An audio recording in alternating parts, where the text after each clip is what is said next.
ሰማዕታት እንዲሁም ቅዱሳት አንስት እግዚአብሔር አምላክ ባከበራቸው መጠን የተመሰገኑ ይሁኑ። ለአንድ 15 ደቂቃ ከእኔ ጋር አብረን እንቆያለን። ለዛሬው ትምህርታችን ርዕስ የማደርገው ኢትዮጵያዊ ማንነቱን ነብር ዝንጉርጉርነቱን አይለውጥም። ይህን ቃል ቅዱስ እግዚአብሔር በነቢዩ ኤርምያስ በኩል ለእኛ ለኢትዮጵያ ሰዎች ተናግሮታል። ይህንን ቃል ነጮችም ወስደው ምን ይላሉ? ኤሊዮፓርድ ካንት ቼንጅ ኢትስ ስፑትስ፣ ነብር ነጠብጣብነቱን ኢትዮጵያዊ ማንነቱን አይለውጥም። ኢትዮጵያዊ ማንነቱን ነብር ዝንጉርጉርነቱን አይለውጥም ይላሉ። እኛ ታይገር የምንለው ነብር አይደለም፣ አነር ነው። ነብር ግን ትክክለኛ ስሙ ኤሊዮፓርድ ይባላል። ጭንቅላቱ ትልቅ ነው፣ ሰውነቱ ቀጭን ነው፣ ፊቱ የአንበሳ ይመስላል፣ ጥርሱ ትልልቅ ነው እና ሰውነቱ ነጠብጣብ ነው፣ ዝንጉርጉር ነው። የራሱ ባህሪው ስለሆነ እግዚአብሔር የሰጠው ባህሪው ስለሆነ የመልክ ባህሪው ስለሆነ ማለት ነው። እና እግዚአብሔር ለእኛ ለኢትዮጵያ ሰዎች ምን አለ? ኢትዮጵያዊ ማንነቱን ነብር ዝንጉርጉርነቱን አይለውጥም ብሎናል። እና እኛ ኢትዮጵያውያን እንግዲህ ኢትዮጵያውያን እኛ ብዙ አይነት መልክ አለን። ለምንድን ነው ስንል የእናት ሆድ ዝንጉርጉር ነው። እናት ኢትዮጵያ መልከኛ ከመሆኗ የተነሳ ሆዷ ዝንጉርጉር ስለሆነ ብዙ አይነት መልክ ያለን ልጆች አለናት ለኢትዮጵያ ማለት ነው። መልከኛ ስለሆነች እኛ ልጆቿ ደግሞ ብዙ አይነት መልክ አለን። ጥቁር አለ፣ ቀይ አለ፣ ዳም አለ፣ ብዙ አይነት መልክ አለን። ይህ የተለያየ መልካችን ማንነታችን ነው። የተለያየው መልካችን አንድነታችን ነው። እንዲሁ የቋንቋ ማንነትም አለን። በጣም ብዙ አይነት ቋንቋዎች አሉ። ከ80 በላይ ቋንቋዎች፣ ከ80 በላይ ብሔር ብሔረሰቦች አሉ። ይህ የተለያየ ቋንቋ ለእኛ ውበታችን ነው፣ ማንነታችን ነው። የተለያየው መልካችንም ለእኛ ውበታችን ነው፣ ማንነታችን ነው። የባህል ማንነትም አለን። በዓልና ባህል ይለያል። እና ያው በዓልን መሰረት ያደረገ ሃይማኖት አለን። የመስቀል በዓል፣ የልደት በዓል አለን። የገና በዓል እያልን አለን። የፋሲካ በዓል እያልን አለን። ባህል ደግሞ ባህል ሰዎች እንዲሁ ማንነታቸውን የሚገልጹበት ራሱን የቻለ ስርዓት አለ። ባህል ለሰዎች ማለት ነው። እና ብዙ አይነት ባህል ደግሞ አለን። የኢትዮጵያ ብሔር ብሔረሰቦች የራሳቸው ባህል አላቸው እና የባህል ማንነት አለን። የባህል ማንነታችን ውበታችን ነው፣ አንድነታችን ነው። እና እኛ ኢትዮጵያውያን የተለያየን ማለት ነው። ልዩነታችን ደግሞ አንድነታችን ነው፣ ውበታችን ነው። እና ከዚህ የተነሳ የውጭ ዜጎች በእኛ ይቀናሉ። አሁን በምዕራቡ ዓለም ነጮች በሀገራቸው መልካቸው አንድ አይነት ነው። አንድ አይነት ቋንቋ ነው የሚናገሩ፣ አንድ አይነት ባህል ነው ያላቸው። ከዚህ የተነሳ የሚጎበኝ ነገር የላቸው። ሁልጊዜ የሚያዩት አንድ አይነት መልክ ነው። ሁልጊዜ የሚያዩት አንድ አይነት ባህል፣ ሁልጊዜ የሚናገሩት አንድ አይነት ቋንቋ ነው። ስለዚህ ምንም አይመስጣቸው። አሁን አንድ አይነት ምግብ ብትመገቡ ደስ አያሰኝም። ሁልጊዜ አንድ አይነት ምግብ እንዴት ደስ ያሰኛል? ደስ አያሰኝም። የተለያየ ምግብ ሲሆን እንደው ደስ ይላል ማለት ነው። እና ነጮች ሁሉ ነገራቸው አንድ አይነት ከመሆኑ የተነሳ በሀገራቸው ጉብኝት አያደርጉ። ቱሪስቶች የሚጎርፉት ወደ ኢትዮጵያ የተለያየን ሲሆን ማለት የመልክ ልዩነት አለን፣ የባህል ልዩነት፣ የቋንቋ ልዩነት አለን። ይህ ሁሉ መጎብኘት ለነርሱ ደስታቸው፣ ለእኛም አንድነታችን ነው። ልዩነታችን አንድነታችን ነው። ደግሞ ባህላችን ማለት ቋንቋችንም አንድነታችን ነው። ይገርማችኋል። የተለያየ ቋንቋ ቢሆን አንድነታችን ነው። ቋንቋችን ራሱ ውበታችን ነው። እና እኛ ኢትዮጵያውያን ያው ለዓለም ሰዎች ደስ እናሰኛለን ማለት ነው። እና የተለያየ መልክም እንዲኖረን የሆነ እና ኢትዮጵያ እንግዲህ የእናት ወር ዝንጉርጉር ስለሆነ ማለት ነው። ብዙ ልጆች አሏት እና ኢትዮጵያ ማን ነው ስንል እንግዲህ ኢትዮጵያ ማናት ስንል ትግሬው አለ፣ ኦሮሞ አለ፣ ወላይታው አለ፣ ሲዳሞ አለ፣ በጣም ብዙ ናቸው። እንግዲህ አማራው አለ፣ ጉራጌው አለ፣ ስፍር ቁጥር የለውም ብንጠቅሰው ማለት ነው። ከ80 በላይ ብሔር ብሔረሰቦች አለን ማለት ነው። እኛ ኢትዮጵያውያን ሁላችንም ደግሞ ኢትዮጵያ ነን። ሁላችን ኢትዮጵያውያን ነን። ከዚህ የተነሳ እናት ኢትዮጵያ ያው የሁላችን ሀገር ናት ማለት ነው እና የሁሉ ብሔር ብሔረሰብ አንድ ሆነው ጠላት ጣሊያንን በአድዋ ድል ያደረግን አንድ ሆነን ማለት ነው። አንድ ስለሆነ ማለት ነው እና ማንም ሰው የብሔር ብሔረሰቦችን መብት የመንካት መብት የለም። ማንም ሰው የብሔር ብሔረሰቦችን ቋንቋ የማዋረድ መብት የለም። ማንም ሰው የብሔር ብሔረሰቦችን መልክ መንቀፍም መናቅም አይችልም፣ መብትም የለውም። ምክንያቱም ሁላችንም አንድ ስለሆነ አንድ አካል ስለሆነ ማለት ነው። ለምሳሌ እጃችን 5 ጣት አለው። ከ5ቱ ጣት አንዱን ጣት ብንቆርጠው እንታመማለን፣ ሌላው 4 ጣቶች ይታመማሉ፣ መላው አካላችን ሁሉ ይታመማል።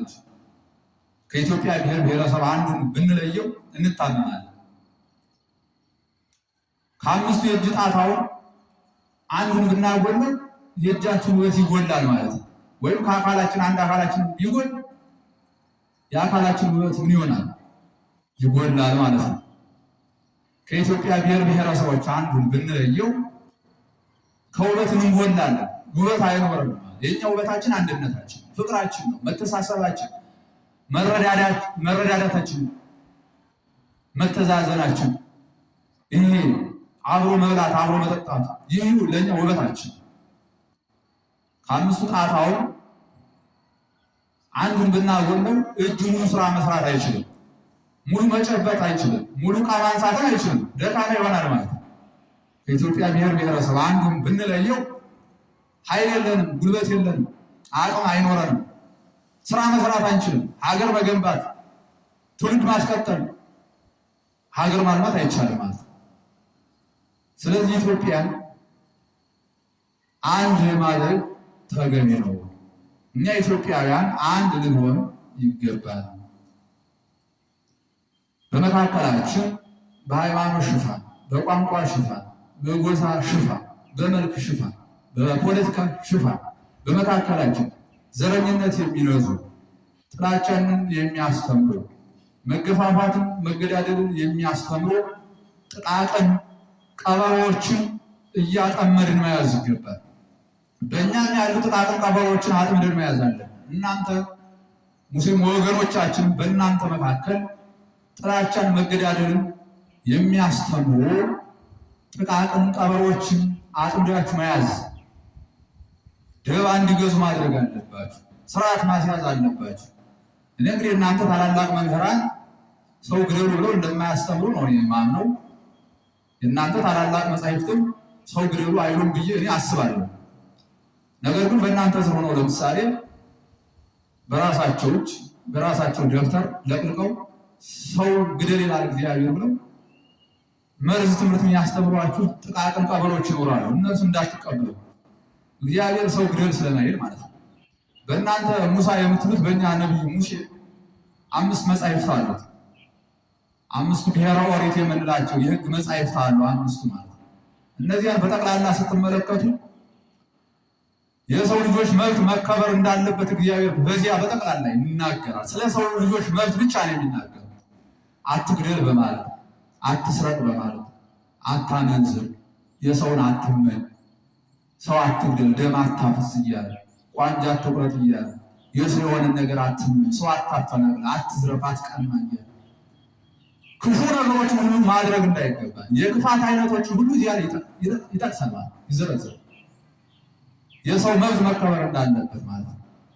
ሰው ክቡር ነው። እንግዲህ ሰው ይገርማቸዋል፣ አምላክ የሆነ አካል እኮ ነው። ሰው አምላክ ሆነ፣ አምላክ ሰው ሆነ፣ ሰው አምላክ ሆነ። አምላክ የሆነው ሰው እኮ መላእክት የሚሰግዱለት ነው። አምላክ የሆነው ሰው የፍጥረቱ ፈጣሪ ነው። በክፋት መንገድ የምንጓዝ ከሆነ በተፈጠርንበት አካላዊ ቃል እንካዳለን። ሁሉም እኔ ረጉማን ውስተ እሳት ዘላለም ተብሎ ማለት ነው። እናንተ የተረገማችሁ ከኔ ወግዱ ለዘላለም እሳት ወደ ዘላለም እሳት ሂዱ ብሎ በተፈጠርንበት ቃል ይክደናል ማለት ነው። ክርስቶስ ይክደናል ማለት ነው። የኔ አይደላችሁ የሰይጣን ናችሁ ይክደናል። በክፉ መንገድ የምንኖር ከሆነ ማለት ነው። ስለዚህ እግዚአብሔር ግደሉ አይልም። ግደሉ ግን የሚል ማን ነው ስንል የእግዚአብሔር ተቃራኒ ማለት ነው። እርሱ የእግዚአብሔር ተቃራኒ ማን ነው ስንል የእግዚአብሔር ተቃራኒ ያው ሰይጣን ዲያብሎስ ነው። የእግዚአብሔር ተቃራኒ ማለት ነው። እግዚአብሔር አትግደል ይላል፣ ሰይጣን ግደል ይላል። እግዚአብሔር አትስረቅ ይላል፣ ሰይጣን ስረቅ። እግዚአብሔር አታመንዝር ይላል፣ ሰይጣን አመንዝር ይላል። እግዚአብሔር ዘረኛ አትሁን ይላል፣ ሰይጣን ዘረኛ ሁን ይላል። እግዚአብሔር ደም አታፍስ፣ አታፈናቅል፣ አትዝረፍ፣ አትቀማ ይላል። ሰይጣን ደም አፍስ፣ ቀማ፣ ዝረፍ እያለ በተቃራኒው ያስተምራል እና ዛሬ ሰው ግደሉ እያሉ የሚያስተምሩ ጥቃቅን ቀበሮች የሰይጣን መሳሪያዎች ናቸው። እነርሱ በፍጹም እንዳትቀበሏቸው፣ በፍጹም እግዚአብሔር ግደሉ ስለማይል ማለት ነው። እና እኛ የምንጠቀመው ተስማምተን ስንኖር ብቻ ነው። ተቻችለን ስንኖር ብቻ ነው። ተመልከቱ። ካልተስማማን ያው የምንጎዳ እኛ ነን ማለት ነው። ምክንያቱም በመካከላችን ግጭት ካመጣን፣ መገፋፋት፣ ጥላቻ ካመጣን፣ ዘረኝነት ካመጣን የምንጎዳው እኛ ነን፣ እኛው ራሳችን ነን። እኛም እናንተም ብንገዳደል ሁለታችን ኪሳራ ውስጥ ነው የሚወድቀው ማለት ነው። ቤተሰቦቻችን ይጎዳሉ፣ ሀገር ይጎዳል። ልጆቻችሁን ማሳደጋቸው ልጆቻችን ማሳደግ አንችልም። ትውልድ መምራት አይቻልም፣ ሀገር መምራትም አይቻልም ማለት ነው። እኛ እርስ በርስ የምንጋጭ ከሆነ ሙሉ በሙሉ ምን ያገኘናል ስንል ኪሳራ ነው ያገኘን። በዚህ ዓለም በወዲያኛው ዓለም እንከስራለን ማለት ነው። በዚህ ዓለምም መኖር አንችልም።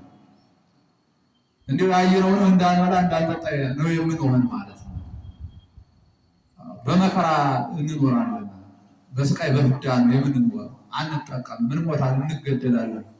ስለዚህ በመካከላችን ጥላቻ ካለ ያው የምንጎዳ እኛው ስለሆን ጥላቻው፣ ምቀኝነቱ፣ ዘረኝነቱ ለምንም ስለማይጠቅም እንዲህ ያለውን ክፋት ሁሉ ከስር ከመሰረቱ ነቅለን መጣል አለብን፣ መላው ኢትዮጵያውያን ማለት ነው።